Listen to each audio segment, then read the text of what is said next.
मैंने टोटल इसको 5 minute fry की है। आप देख सकते हैं कितना अच्छा कलर है, कितनी क्रिस्पी की बन के तैयार हुई है।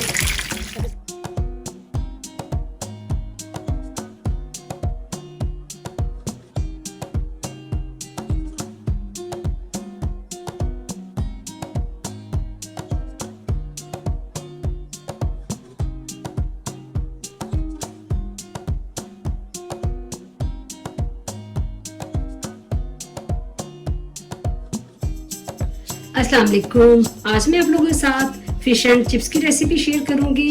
फ़िश एंड चिप्स यूके में बहुत खाई जाती है। आज मैं आपको अपनी स्टाइल में ये बनाना सिखाऊंगी। इसके लिए जो चीज़ें मैं इस्तेमाल कर रही हूँ वो ये है। ये आधा किलो के करीब मेरे पास फ़िश है। आप कोई सी भी फ़िश ले लें जो आपके पास अवेलेबल हो।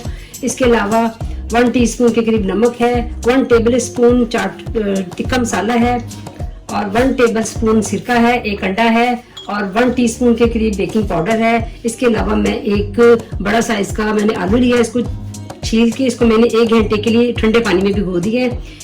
और इसके अलावा एक सोडा है। ये देखिए, आप कोई सा भी सोडा यूज कर सकते हैं, जो भी आपके पास अवेलेबल हो, टीन में जो भी मिलता है। इसके अलावा 1 कप मैं मैदा इस्तेमाल कर रही हूँ और 1 कप के अलावा मेरे पास ये आधा कप और मैदा है। आपको बताते हैं ये इसका इस्तेमाल किस तरह करेंगे। तो मैंने टिश्यू के ऊपर रखा है। आप किचन का जो टिश्यू इस्तेमाल करते हैं वो इस्तेमाल करें इसके अलावा, ताकि फ़िश अच्छे से ड्राई हो जाए। जितनी अच्छी फ़िश ड्राई होगी उतनी ये क्रिस्पी बनेगी। इसका सारा पानी हम साफ कर लेंगे, इसको बिल्कुल ड्राई कर लेंगे। कोई सा भी आप किचन का टॉवल लें, रुमाल लें, कॉटन का ले लें, उसके ऊपर सारे आलू रख देंगे। आलू का सारा पानी अच्छे से ड्राई कर लें। हम मैदे में अपना सारा सामान डाल देंगे जो ड्राई इंग्रेडिएंट्स है। ये सबसे पहले बेकिंग सोडा जाएगा, चाट ये टिक्का मसाला है, ये आधा जाएगा, आधा हम दूसरे में डालेंगे। सिरका है, नमक थोड़े डालेंगे क्योंकि नमक टिक्का मसाले में भी होता है, तो इसको ज़रा देख के डालना है, थोड़ा सा डालना है। इसको मिक्स कर लेंगे अच्छे से।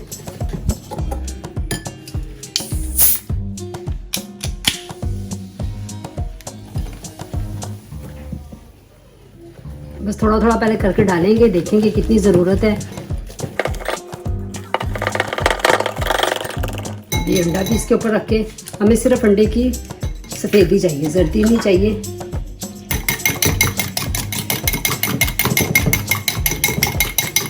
ये इसके अंदर डाल देंगे सारे का सारा।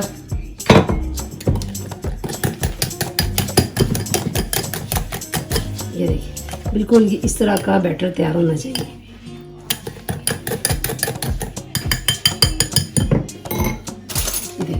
अगर हम चम्मच से करें, बस इस तरह से,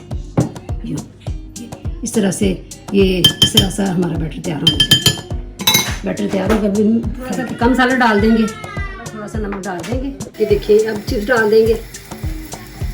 इसे नमक लगाना है हल्का सा, बस इस तरह इसको कोट कर दें हल्का सा। और एक्स्ट्रा जितना भी मैदा है इसको निकाल देंगे और जो अपने बैटर तैयार किया है इसको फिश में डाल देंगे।